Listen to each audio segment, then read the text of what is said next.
All right, I think we can get started. So welcome to the first session of the NLP crash course. So my name is Yannis Bambas. I am a researcher at University of Zurich, working in the area of natural language processing, or NLP. So this crash course is intended as a series of insightful sessions on practical applications and fundamental technologies of natural language processing. Today, our first speaker will be Professor Dr. Mark Cieliebak. He is a professor at ZHAW, the Zurich University of Applied Sciences, and he is actually a professor of natural language processing.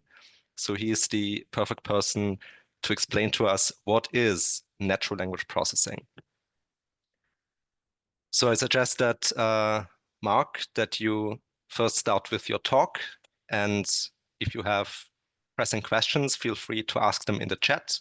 And then after Mark's talk, we can have a proper Q&A session. So Mark, the floor is yours. Would you like to share your screen? Yeah, I do. Thank you, Yannis. 1 second.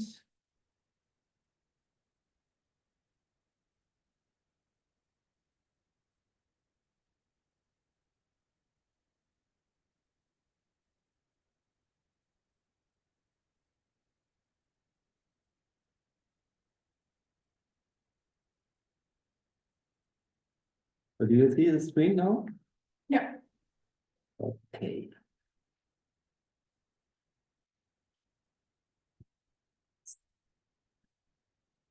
So thank you, Yannis, for the introduction. And I think maybe, can you adjust the camera? I'm not sure if I can go downwards or you have to move upwards the camera. Yeah, Right. better, because otherwise my head is covered. No, not a. I think you see it different. Never mind. I saw a different one. Okay. So welcome. I want to present today what natural language processing is, NLP for short, and how you can use it and how you can benefit from this. If I'm very honest, we expect a slightly larger audience. It's a very small meeting. I see there are 3 people in the audience. And since I don't want to talk into the wrong direction, I would appreciate if you, the online people, could briefly tell me what kind of expectations you have and what kind of experience you have with NLP. Because if you're a total novice or you are already a machine learning engineer, that will make a difference. So if that's okay, Elena and Laura, could you briefly say what you have in kind of expectations?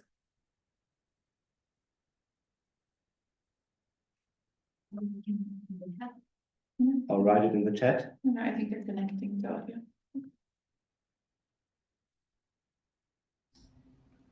Maybe I can start. Yeah, that's good. So we know each other already, Mark. I'm working at SkyGuide and no. Sorry, I only see a very small picture far away. Yeah, okay. Okay. So my expectation is to get a brush up about the latest information about NLP, and as we are doing a project, or hopefully doing a project in the near future, so just to get on speed again on the topic. Yeah, that's my expectation. Okay. That's good. Yeah. Okay. Thank you. Elena, I see the name. But there are 2 messages in the chat saying that they're newbies and they would like to have an overview of NLP. Okay, so Laurent, I think you know a little bit about it already, but I will try to keep it interesting for you as well. And for the newbies, the 2 ones, okay, I will try to give an overview. So just briefly introducing myself, as Yannis already said, I'm Prof for natural language processing since 12 years at Zurich University of Applied Sciences, which is located in Winterthur, and I'm head of the NLP research team, which currently has about 10 researchers and interns and PhD students who work on everything which has to do with speech and text. And we are also in the lead of organizing the SwissNLP Days. And this is the first event of the SwissNLP Days 2025. I will explain briefly in a second what it is. I will skip this guy because it's not interesting. So SwissNLP Days consists of 3 parts. And this is the first part, the crash course, where we want to introduce the basic concepts and potential applications of natural language processing. So what it is, how it works, and what you can do with it if you want to apply it in practice in your daily work or even privately. And then we have an exhibition plan, which will take place on 13th of May in Winterthur, where we will have something like 70 to 100 exhibitors, companies and academics which have NLP solutions and which will present it to the larger audience, people like you who want to come and learn about how they can use ready-made products or services in NLP. And then 2 days later, there will be the SwissTech conference, which is a scientific conference basically, where experts in NLP will meet and talk about new developments in natural language processing. And this SwissTech conference was founded in 2016, I think. That's 10 years ago. So it's the 10th edition of the SwissTech. And for that reason, we decided to run this expo this year. And so basically, if you're a novice to NLP, then the expo is more likely where you would like to go. And this crash course should lead you there with a bi-weekly meeting where we explain the basics of NLP so that you can benefit most from the expo. And the SwissTech is then for people who work really on NLP with NLP solutions. Okay, so since this is a small audience, whenever you have a question, you can just interrupt and ask because we have time. I can talk for hours about NLP, sorry. And I think, Katja, you have an eye on the chat, if I'm not mistaken. Yes, there is actually a question. A message which involves a little bit of a question. So Fabian Juncker says, "Hi, I'm interested in basic principles of how NLP works, how data are gathered for the model and understood and harmonized between different sources, and which sources are used." Okay, so maybe this is a question very deep already inside. If there is really novices, I would like to postpone it until in about half an hour, and then we can talk about it. Okay, so what is NLP? So basically, there are 3 terms which always pop up when you talk about NLP or AI. That's artificial intelligence, or in German, künstliche Intelligenz. Then there's NLP, natural language processing, and machine learning, ML. So NLP is one part of the artificial intelligence field. So artificial intelligence is kind of a part of computer science, and NLP together with reasoning and robotics is one subtopic of artificial intelligence. And machine learning is just one method to solve problems in artificial intelligence. There are other methods like expert systems, which can also be used, but and machine learning is currently the most prominent one. So if people talk about AI, they usually associate it at the moment with ChatGPT, but this is only one system which was trained with machine learning as part of natural language processing, which is part of AI. So it's not ChatGPT is AI. It's just one particular subtopic, so to say. Okay. So what is natural language processing? There is different fields where you can apply it, and I can present at the end some real-life applications from our projects, but in general, there is different types of problems that you can solve with natural language processing. First one, which you probably know, is Google Search, which crawls the internet, and you can just search for documents on the internet, called information retrieval usually. Then there is something like chatbots, ChatGPT, where you can talk to a machine and ask questions or have a chit chat about a certain topic. Very common today. Then there's something like topic detection, where you are given a huge set of documents, millions of documents, and you want to get an overview. What was said in this document? How did the topics evolve over time? Which is the most prominent topic?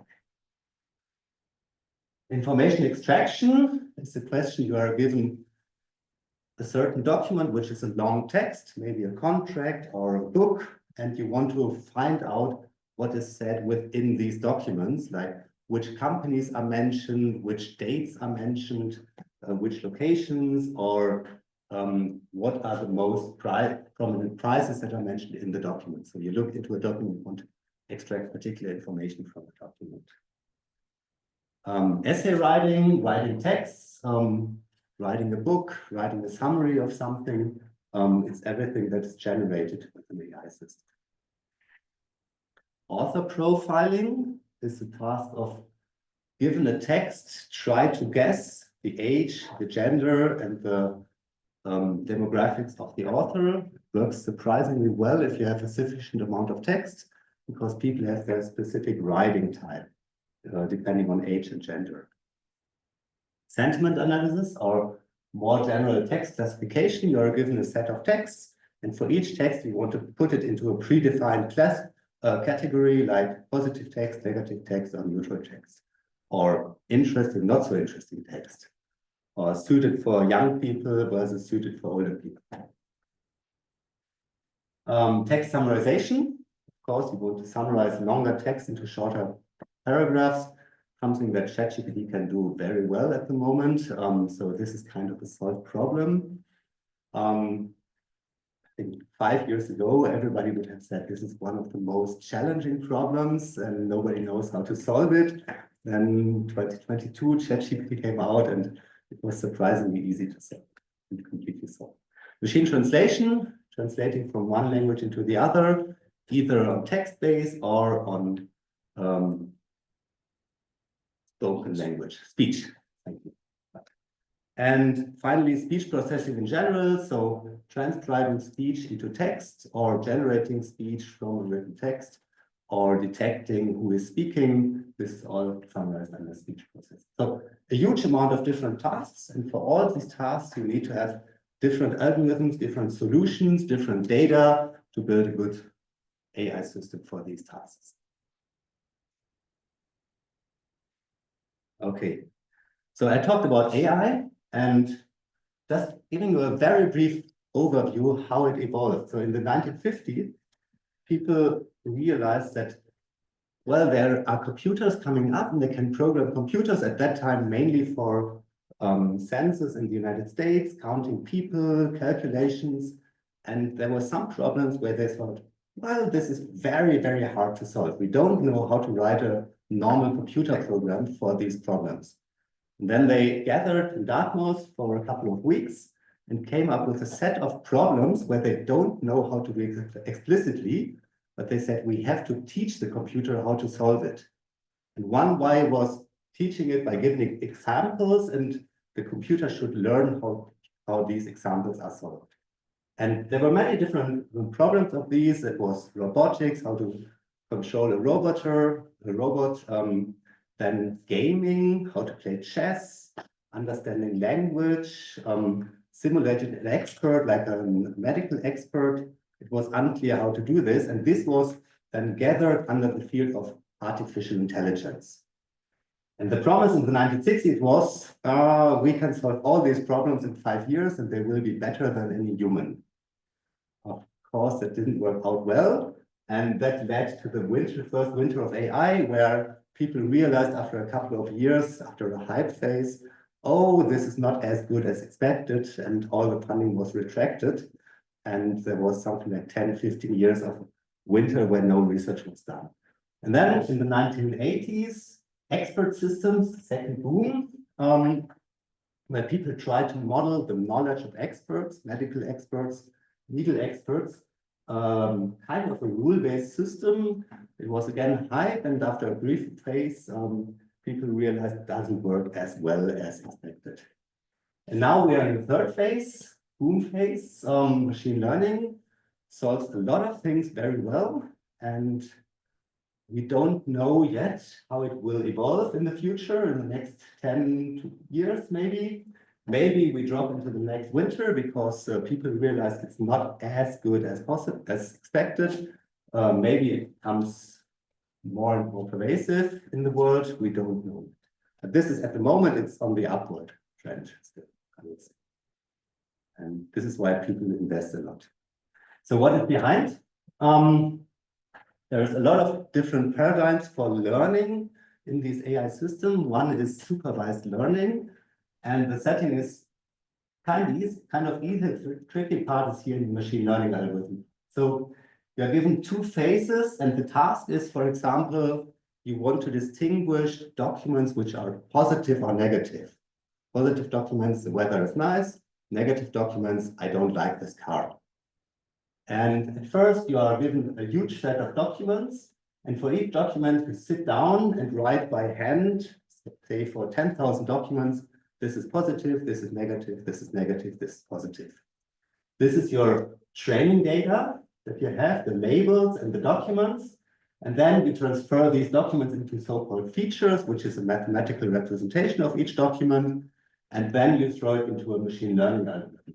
There's a couple of hundred different algorithms. And then they build a mathematical model, the predictive model out of these documents, which basically allows you for a new document to say, I take the new document, I compute the mathematical representation, the features, and the model tells me this document is positive or negative. And the tricky part is you need to have sufficient amount of this training data, and you need to have a good model here, and then you can predict the correct labels for documents.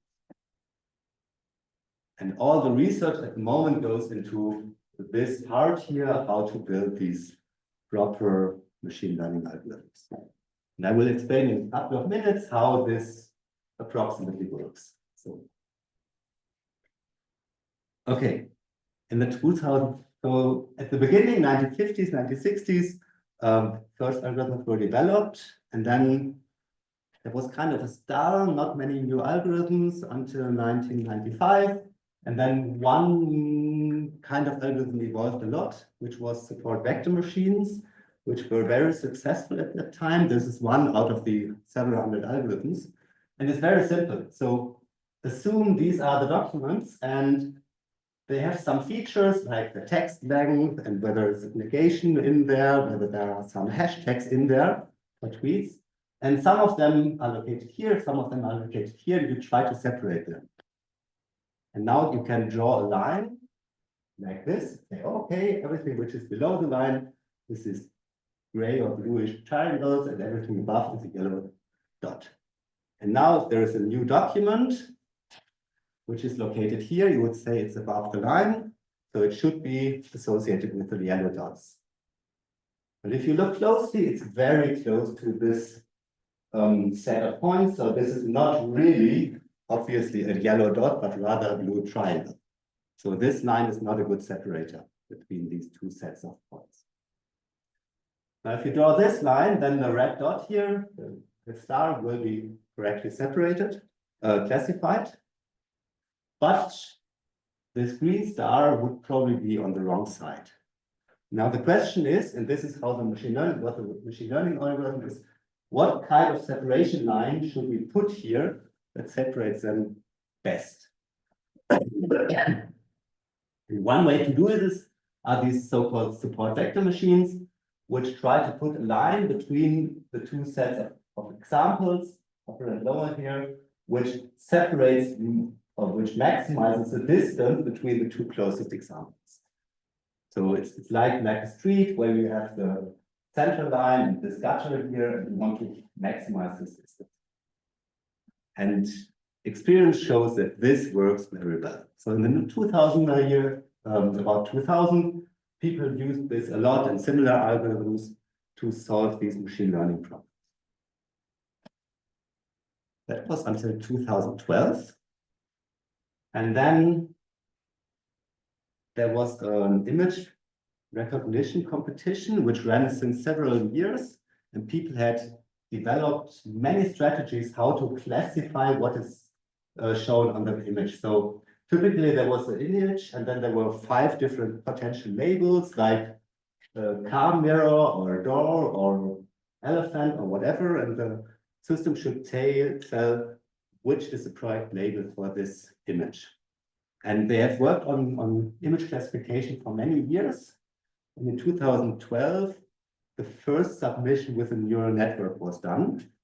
And it was by far better than any submission of all other systems. So it was, I don't know the exact numbers, it was something like 25% were wrong for the normal systems, and this was like 15% error rate. So much, much better than before. And that was the first neural network which was really successful. And in the following year, every submission to this competition was just neural networks, nothing else. And since then, these neural networks, convolutional neural networks, are state of the art for image processing. And afterwards, in many of the machine learning and NLP areas, people jumped on the train and used these neural networks to solve problems. And I thought I could briefly introduce how they work so that you get an idea, very high level, if you want. Yeah. I'm looking at the audience here, which is good. Okay, so this is the inspiration. It's neurons in the brain, so they are connected via these axons, and they are very beautiful if you draw them. Neurons for computer scientists look a little bit different. They're basically a mathematical function. And this function consists of two parts, which is the sum of input values, and then a so-called activation function to generate an output value. So here, these x's, they are the input values. And for every edge here, we have a weight. And this sum just calculates the weighted sum of these input values. So the sum is just x1 times w1 plus x2 times w2, x3 w3, and so on. Very simple. And then you have the activation function, and here you can put any mathematical function that you want. One example would be that its output is, if the sum is above 0.9, then the activation function outputs a 1. And if it is below 0.9, then it outputs a 0. And that's everything that the neuron does. Very simple. You can put here different functions, doesn't matter, has some influence on the behavior, but it's always a very simple function typically. How do you assign the weight? Good question. This is a training. So at the beginning, the weights are random, and afterwards, during the training, they are updated. I will explain it in a second. So this is how a neural network looks like. So you have not one input, but several inputs. And then you have, say, one so-called hidden layer, and then a certain output layer. And this is the result that the neural network should calculate. And every edge here is just one of these edges which come here with a weight. So every edge, I didn't write the weights, but every edge has a weight which calculates then the input value times the weight for the sum. Very simple. And now you can grow the good network, but it's always the same principle. And yeah. So how does it work in practice? Assume you have a very small image of 4 pixels. It only has 4 points, this image, and you want to detect edges in the image. An edge is something like 2 points which are above, are of the same color, and the other 2 points are of different color. And we only take 2 colors, on or off, 1 or 0. And now let's assume that the weights are so that this weight here is 0.9, and this weight here is minus 0.7, and the other one is I3, this is here, this one is minus 0.7, and 0.9 for the last one here. I set these weights by hand. We will see how it looks afterwards. So this is what the first layer here is calculating. From the input, it calculates these 5 values, which are then here in the nodes. And for the output, we say that this one is 0. So this one here is 1, 0.5, 0.5, 1, and 0. So this is the output calculation. Okay. Now how does it work? Assume that these 2 pixels are set to 1 and these two are set to 0, then what happens is here is the input which comes to the first neurons here. And then we calculate these values, which means we calculate 0 for the first node, 0.9 times first input, which is 0.9, and the second node is 0, so this is 0.9. And since we had this activation function saying above 0.9, we have a 1, we get a 1 here in the second node, and so on. So we can just calculate all these activations and the values. And the next step, we take these values, which are here, and calculate the output. And the output should then be 1 because of the activation function. And this says, oh, there is a vertical line in the image. Now, if you would activate different pixels here at the beginning, then you would get a different output. And that's basically it. That's a neural network, very simple one, very small one. And now, if you want to do something more complex, like recognizing digits, you do basically the same. You take a little bit larger network, which has more input values, many more, because for every pixel you have 1 input value. You have 10 output nodes, 0 to 9 for each potential digit. And then you have to find these proper weights. And how does it work? You start with initial random weights. And then you take the first example. You put the digits, the input pixels here as input. You run it through until the end. And then you check whether 0 is activated, has a 1, and everything has a 0. Then it's good. Then the weights are great. If it is not the case, you go back and change every weight a little bit.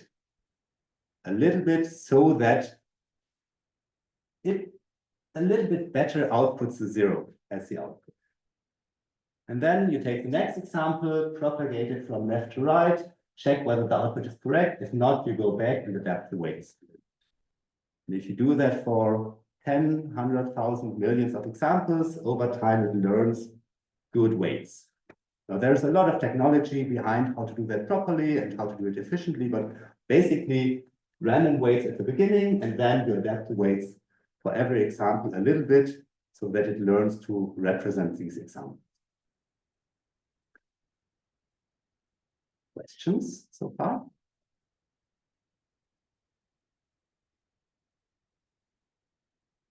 No? Okay, good.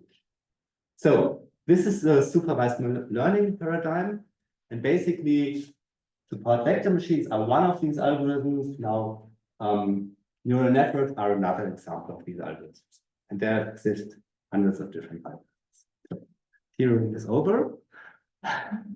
Let's move on.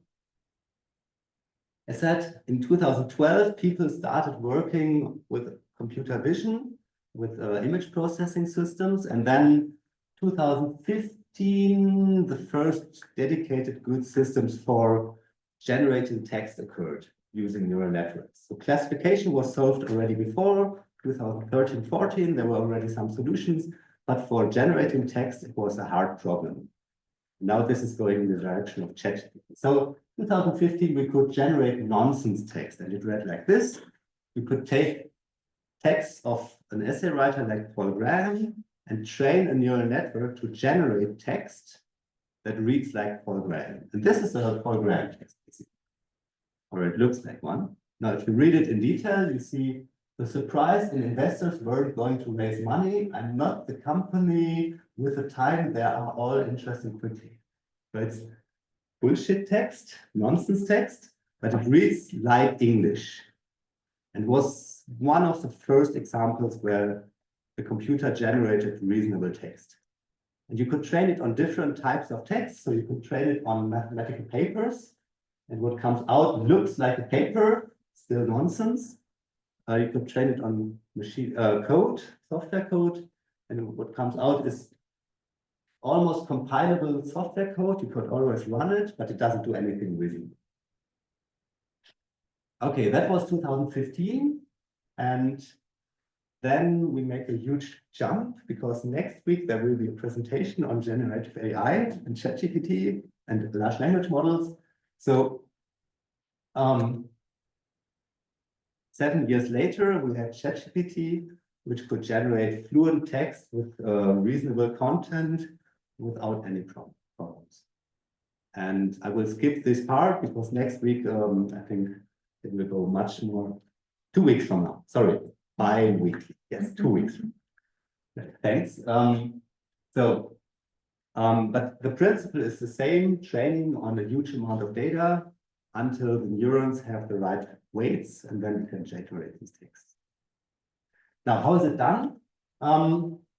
It's basically generating text character by character. So the machine learns for the text, the most favorite food in Italy is pizza and what is the next character which might occur here? A. A. This is likely, but not the only one which is possible. I mean, in principle, there could be every potential character. It could be A because it's definitely party snacks in Italy, I guess.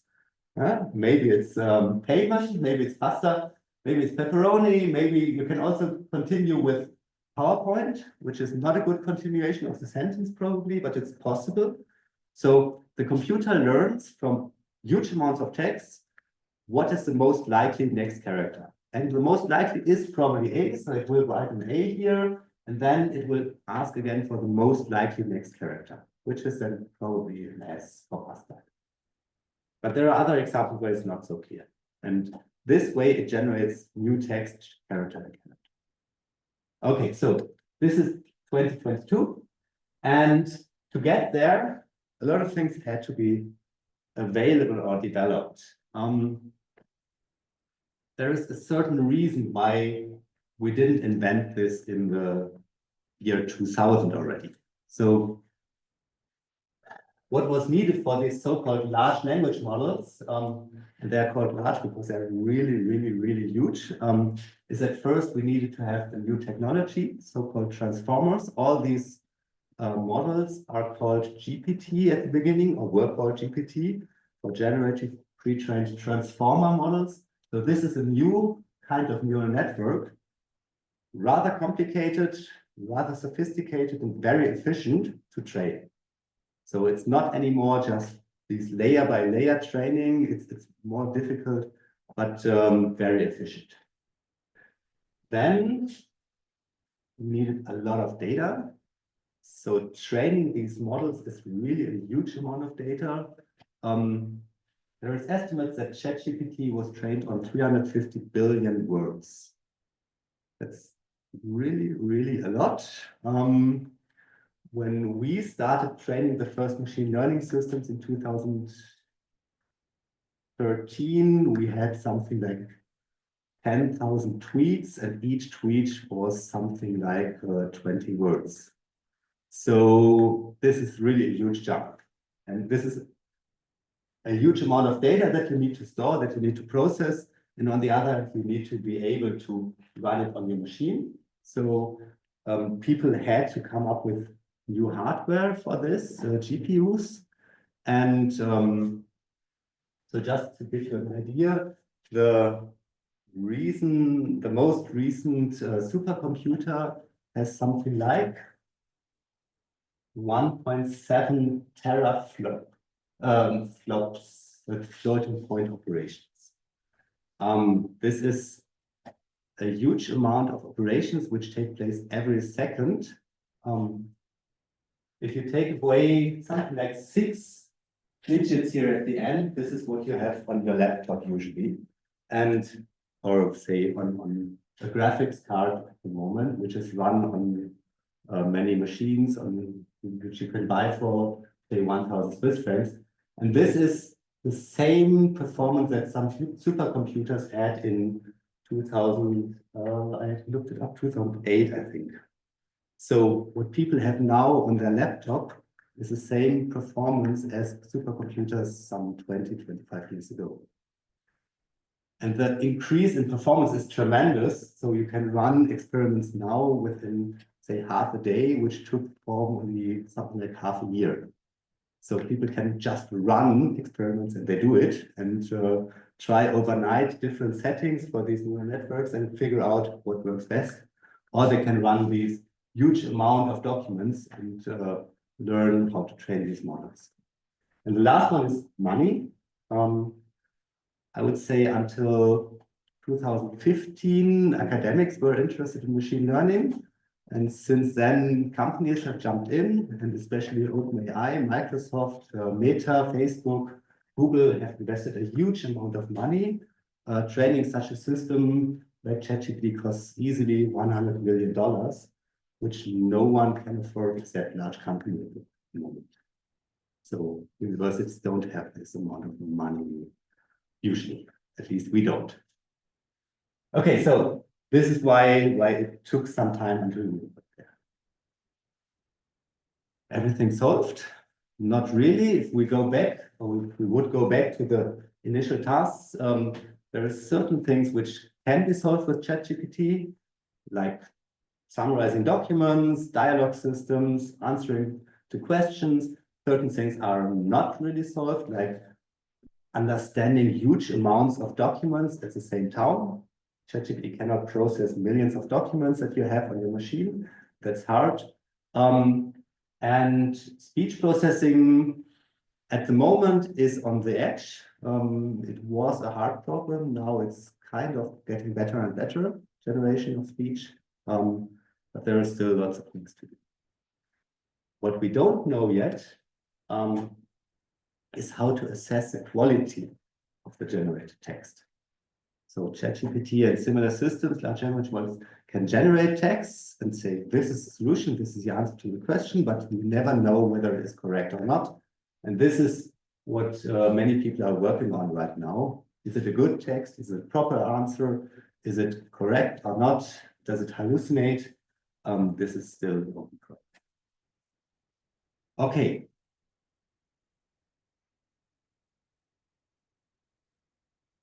Questions? No questions. We still have some time here. Okay.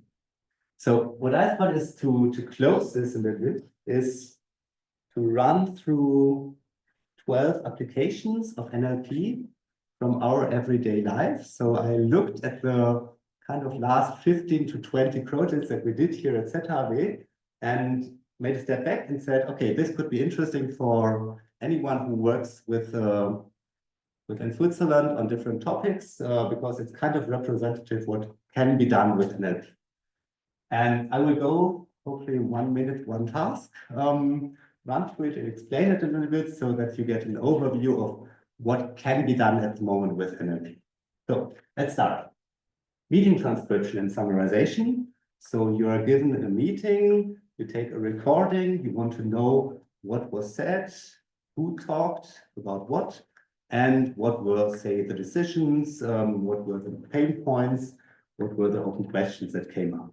And for this, so basically we developed a tool for the last 8 years with lots of work.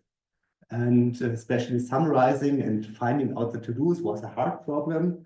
And now you can just take the transcript and throw it into ChatGPT and it just says, oh, these are the to-dos. And it's almost perfect. So, but still very helpful because you don't need to write meeting minutes anymore by hand. Very helpful.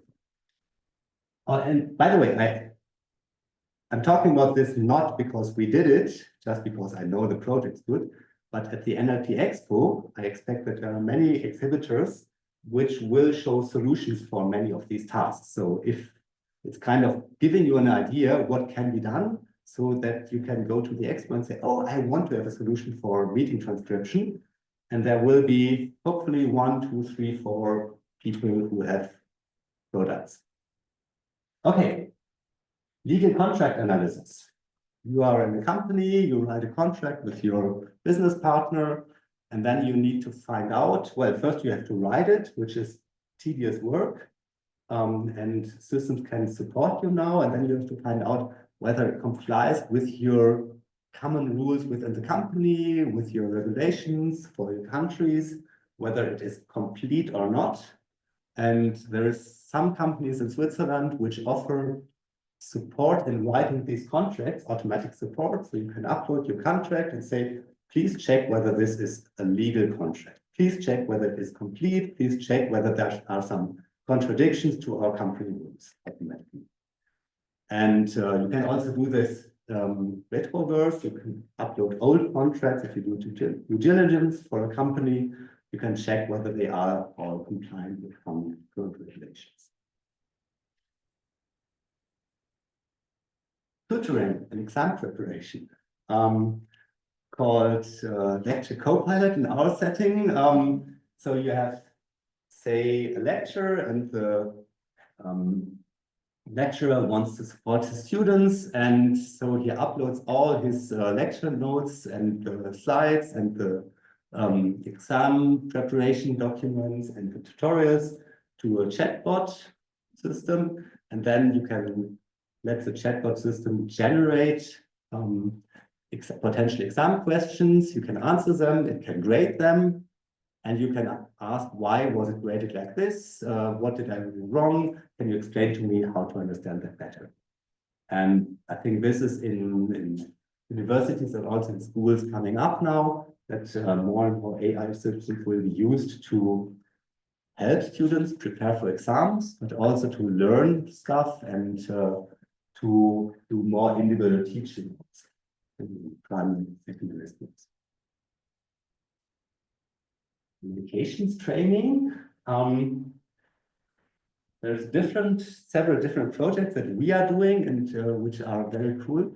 One is we are simulating at the moment children and police interrogations.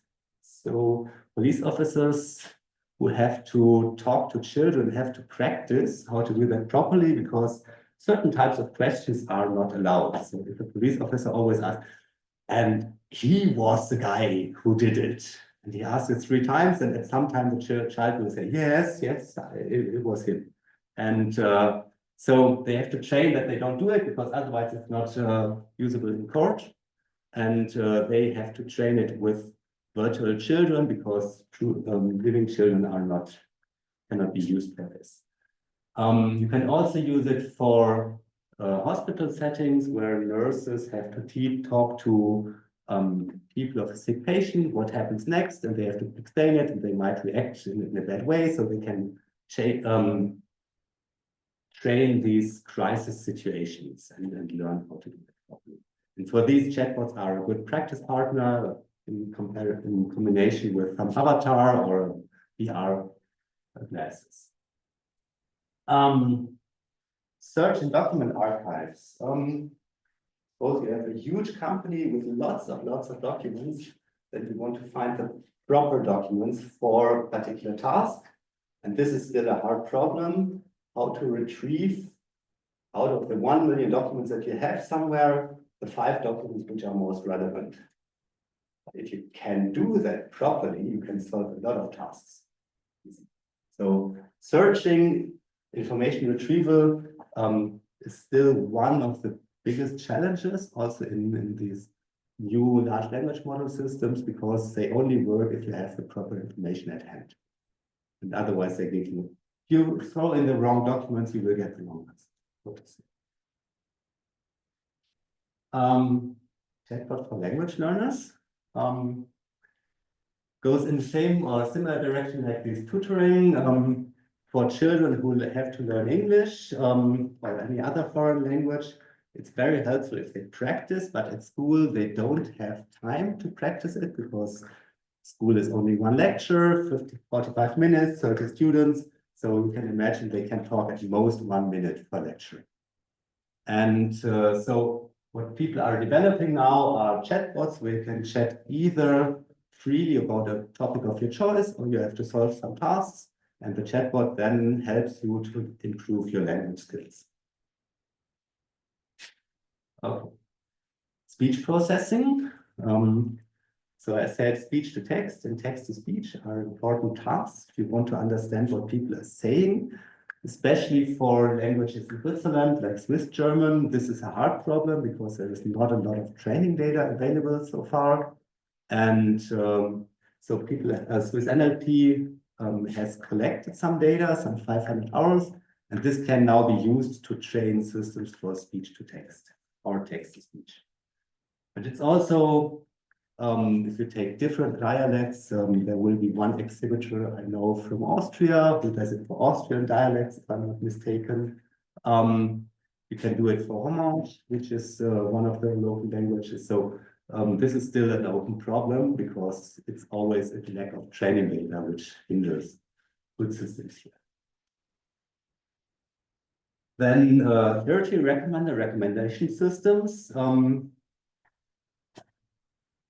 Assume you have a certain illness and you are looking for treatment and you don't have time or you don't find a doctor who can counsel you, then it's reasonable to ask a chat system what might be a reasonable treatment. If it is not too serious, it might be necessary that you go to a doctor, but if it's simple, then you might, if you have just a cough or something like that, then you might ask, oh, with these symptoms, what can I do without going to the doctor? Or for students, if students don't know what they want to study, you could have a study recommender. We say, oh, I have these preferences. I like to do sports and I like to do this and this. And then the recommendation system can tell you what kind of study programs might be suitable for you. And this is coming more and more because many people don't know where to go, and these can help a lot. Okay, generation of news articles. So this is basically one example for generating text in general, where you are given a certain amount of source data, say news from different sources, and you want to generate a new text which represents all the content that was provided, but in a different style, for instance, like in a populistic style or in a very fact-based style, depending on the audience that you have. So you reformulate, you add some information and generate new news articles. Evaluation of customer feedback. So you are given suppose you have a large event, like this NLP days, and in the end you collect customer feedback from hundreds of people. You have these forms, and then you want to know, oh, what is the tendency in this event? How did they perceive certain aspects of my event? Then you can do it by hand, or you can put all these customer feedback forms into a system, which then aggregates information and gives you an overview of what people have, of their opinion of it. One but last, categorization of job ads, or general categorization of documents. So this is a very common task in NLP. You are given a certain set of predefined categories for job ads, for instance, if it's suitable for beginners, or is it more for advanced and experienced people? And then you want to build a system, train a system, which can categorize every incoming job into the proper category. And this can be applied to many, many different domains. This categorization or classification, it's also called, is a very general approach. And finally, database access for non-experts. A lot of data is available in databases, and you can access this with particular query languages like SQL, which you need to study for some time to understand. You need to have something like a programming background to really write good SQL statements, but there are now systems which take a natural language question and translate it automatically in these SQL queries and then access the data from the database. So you can talk to a database in natural language. And this translation is still an interesting problem in terms of research, but it works in many cases already very decently well. Good. So these were 12 tasks in 10 minutes or something like that. There's a question in the chat. Yeah, okay. Manuel West is asking, what are the current most promising techniques to search documents in an archive? Still a vector database of meaningful embeddings, or are there new techniques, or what is the current focus of research? So focus of research is that indeed vector databases at the moment still, and it's state of the art, I would say. People tend to realize that this is one of the hardest problems when analyzing large document sets. If you have the proper documents found, you can use the generative part at the end, and that usually works well. So this information retrieval, document retrieval is the hard part. And this is an old field, information retrieval. So my personal opinion, throwing just the documents into a vector database and hoping that it does the magic does not work. So going back and thinking about good document retrieval methods will be one step to improve this in the future. But there is no technique that is now better than vector database. It's just we have to develop or go back and think about how it was done 10, 20 years ago and how to combine it with maybe full text search and good indices like Solid, Elasticsearch and stuff like that. We don't know yet how to do it properly. Okay. Good. With this, I would like to come to an end. In terms of NLP, I think we can discuss afterwards a little bit if you have any open questions. In terms of what happens next, the next crash course session will be in 2 weeks from now, also Tuesday evening, by Rico Senrich from the University of Zurich. He will talk about LLMs and generative AI and the sudden success. I mean, they are not really old yet, 2.5 years, and they have revolutionized how we see AI and machine learning, I would say. So that will be very interesting. I think the setting is the same. You have to register briefly, and it will be online only, right? It will be online only. And yeah, then there will be the SwissNLP days, which take place in May, 13th to 15th of May, first with the expo, and then 2 days of SwissTex conference. You can already register there if you want. And I would like to thank the supporters of the SwissNLP days and the co-organizers. 3 of them are sitting here in the audience. Janis is here, and lots of other people who are helping. And so these are the sponsors that we have already and the partners which are helping us a lot. And with this, I would like to thank you who are here. Thank you who are at home, and we start the open discussion, I think.